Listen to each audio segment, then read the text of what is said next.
Have you ever asked yourself why the feeling of enough never seems to arrive? Why the moment you get the promotion, achieve the goal, or buy the thing, the satisfaction is fleeting almost like a ghost? It brushes your fingers and disappears. And before you've even celebrated, your mind is already calculating the next target. You thought getting there would make you whole, but somehow it didn't. And now you're chasing again. More money, more validation, more status, more something. But here's the uncomfortable truth. What you're really chasing isn't the thing, it's a feeling of worthiness you believe that thing will finally give you. From the moment we can walk and talk, we're measured. Grades, praise, performance. We grow up in systems that condition us to believe that our value is conditional. That being lovable, being respected, even being seen, is something we have to earn. And so we learn to strive, not out of passion but out of fear. Fear of not being enough, fear of being invisible. And over time, that striving becomes a personality, a default, a lifestyle. We think it's normal, but it's not. It's exhausting, and it's dangerous, because it teaches you to place your self-worth outside yourself, always just out of reach.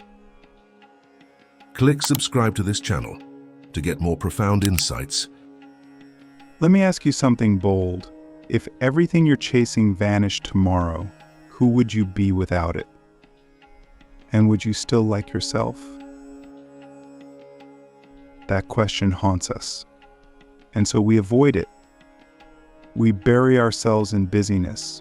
We aim higher, push harder, stay distracted.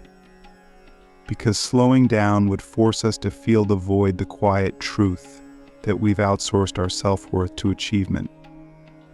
And that's why the striving never ends. Because it's not about growth. It's about escape. Growth is sacred.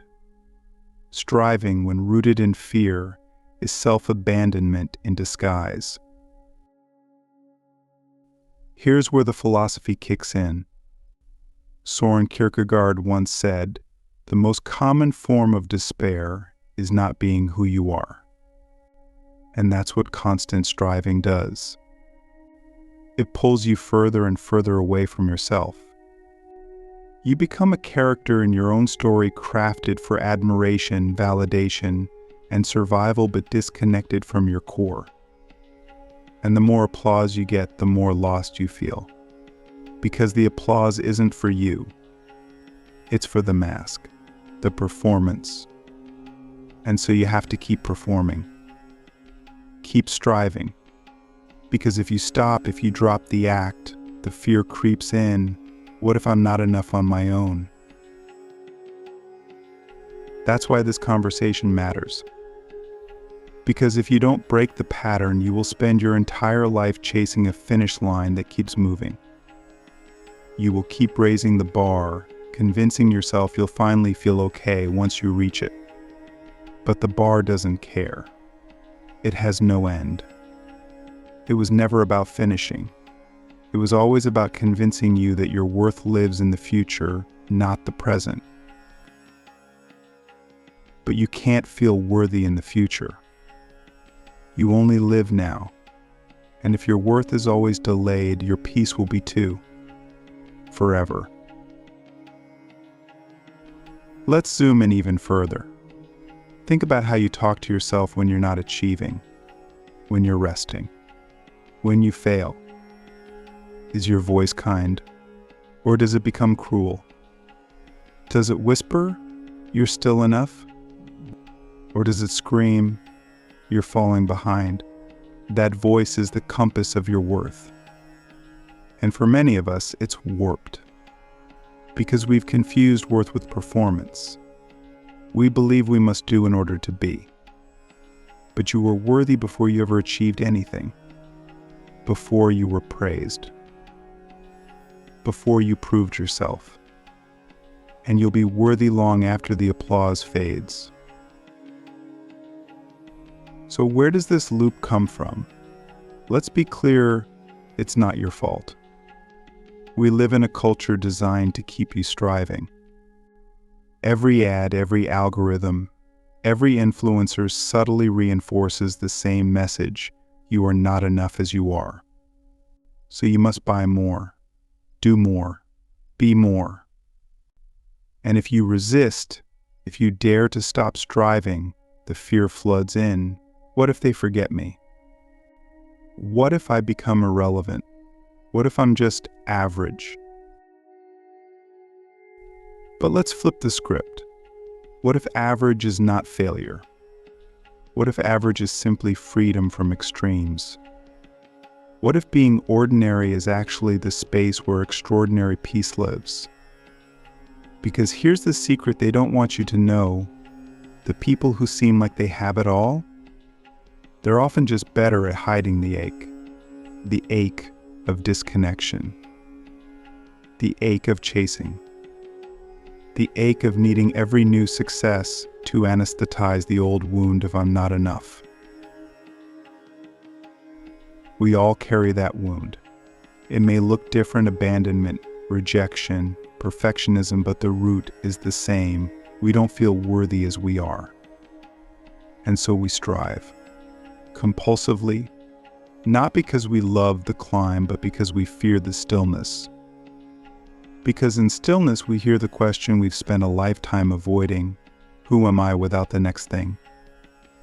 And that's where healing begins. Not when you get the next trophy, but when you realize you don't need it to be complete.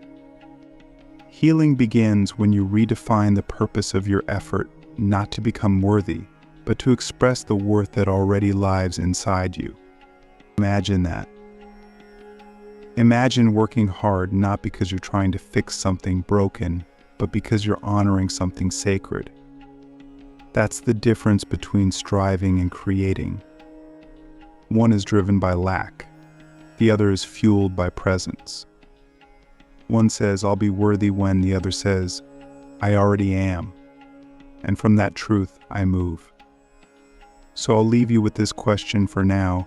Is your ambition built on joy or on the fear that without it, you'll disappear? Because that answer will tell you everything. And once you begin to peel back that answer, once you face the raw, unfiltered reality of what's actually driving you, it can be both painful and liberating.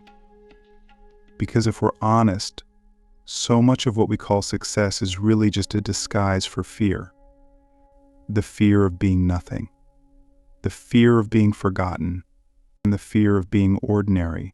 And so we hustle not out of pure purpose or inspired vision, but out of survival. Out of a deep-rooted belief that if we don't keep climbing, we'll disappear into irrelevance, into shame, into a kind of existential invisibility. This is the hustle born not of empowerment, but of unworthiness. And it's everywhere. It's woven into our work ethic, our social media presence, our personal branding, even our spirituality. We turn everything into performance, everything into proof, everything into a subconscious cry, please believe that I matter. But here's the paradox that breaks that loop open. The more you hustle to prove your worth, the more you reinforce the belief that you don't have any. Every time you tie your value to a result, you are quietly whispering to your soul, you're not enough yet. And your soul hears that. It withers. It grows resentful because it knows better. It knows that your essence, your presence, your aliveness is not supposed to be a resume. It's not meant to be judged, compared, monetized, or evaluated. It's meant to be lived, fully, fiercely, honestly, without the chains of performance dragging behind every step. So what happens when success is no longer about creating something beautiful, but escaping something painful? You burn out. And not just physically, you burn out emotionally, spiritually, existentially. You lose sight of what even matters anymore. You reach the goal, but it feels hollow. You post the win, but the applause feels fake. You smile in photos, but your soul feels numb. And then the worst part hits, you feel guilty for not feeling grateful. You think, I should be happy. I have what I wanted. But that want wasn't born from truth. It was born from fear, and fear can only deliver more fear. I think about that for a second. How much of your life is being designed by fear pretending to be ambition? Are you building because you believe in what you're building? Or are you building because you're afraid of what will happen if you stop? These questions are not soft. They're not sentimental. They are the philosophical knives that cut through the illusions we live inside every day. Because until you confront the fear underneath your striving, no amount of achievement will ever feel like enough. It will be a bucket with a hole in it. No matter how much you pour in, it will always leak. And once you dare to step into that space where the applause fades, the striving quiets, and the spotlight turns inward, you begin to feel what most people spend their whole lives running from, the truth of your own presence. Not the version of you that's polished and striving, but the raw, steady you that remains when there's nothing left to prove. And at first it's disorienting, because for years, maybe even decades, your self-worth has been tethered to doing, to achieving, to being seen as exceptional. But now, in this radical stillness, you're asked a deeper question, not what do you do, but who are you when you stop doing? This question cracks open something ancient in you. Something that remembers a time, perhaps in childhood, perhaps in silence, when you simply existed without condition, when your laughter had no audience, when your joy needed no justification, when you didn't have to earn your place. You simply were. That's the essence of true freedom, not escaping the world, but escaping the lie that your worth is tied to your output. This is the death of performance. Not in the theatrical sense, but in the psychological sense. The part of you that learned to survive by being impressive starts to dissolve. And what takes its place isn't weakness, it's authenticity. You begin to speak more slowly, because you're no longer rushing to impress. You breathe more deeply, because your nervous system isn't hijacked by fear of being less than. You look people in the eyes, not to convince them of your value, but to connect. And that connection, born from stillness, is infinitely more powerful than anything the chase ever gave you. So what does it mean to become enough? It means you stop negotiating your existence. You stop waiting for someone else to declare you worthy. You become the source of your own validation. And here's the paradox. When you no longer need validation, you begin to attract it effortlessly. Not because you're trying, but because you've become so deeply aligned that your energy speaks louder than your effort ever did. People feel it. They feel the stillness in your presence, the clarity in your speech, the groundedness in your decisions. And they trust you not because you're perfect, but because you're real. And in this space, life starts to rearrange itself. Not quickly, not all at once, but deeply. You stop saying yes to things that exhaust you. You stop chasing relationships where you're performing just to be tolerated. You stop waking up with that tightness in your chest, the one that says you're already behind. Instead, you start to wake up curious, open, grateful. You start creating from a place of joy, not pressure.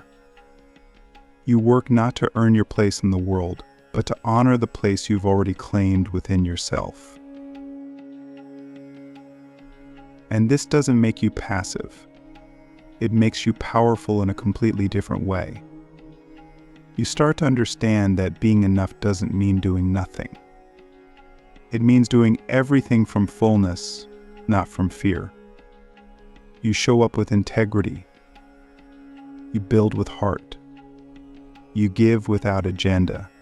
And ironically, this is when the world starts to offer you what you were always chasing: respect, trust, love, recognition. But now it lands differently. Because now it's not filling a hole. It's reflecting a truth. You're no longer starving. You're sharing.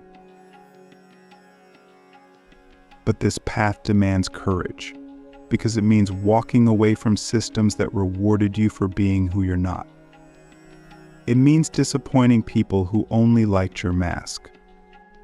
It means grieving the old version of you, the one who thought hustling was the only way to survive. And in that grief, there will be loneliness. But that loneliness is sacred. It's the echo of your former life fading away. Don't rush it. Don't numb it. Let it teach you. Let it clear the space for what's next. A life where self-worth isn't earned, it's embodied. And as you walk forward, something begins to crystallize. You realize that the world didn't actually need your perfection. It needed your permission. Permission to rest. Permission to feel. Permission to show up imperfect but present. And the more you give that to yourself, the more you give it to others. You stop being part of the culture of scarcity and start becoming part of the revolution of enoughness. So let me ask you the question that lives at the center of all this. What would your life look like if you no longer needed to prove your value to anyone, not even to yourself? Imagine that. Imagine the weight that would lift. Imagine how differently you'd speak, create, walk into a room. Imagine how much more gentle your inner world would become. Imagine the creativity that would emerge when your nervous system isn't in survival mode. Imagine the depth of your relationships when you're no longer choosing people based on who tolerates your mask, but based on who resonates with your truth. This isn't fantasy. This is a return. A return to the version of you that existed before striving, before proving. Before the world convinced you that you had to become something special to deserve love. You don't. You already are. That truth may take a lifetime to remember, but every step toward it is a step out of the cage of performance and into the spacious, sacred freedom of being fully you. So stop running. Stop reaching. Stop striving for more if more is just another mask for not enough. Breathe. Stand still. Look inward. You are already what you've been trying to become.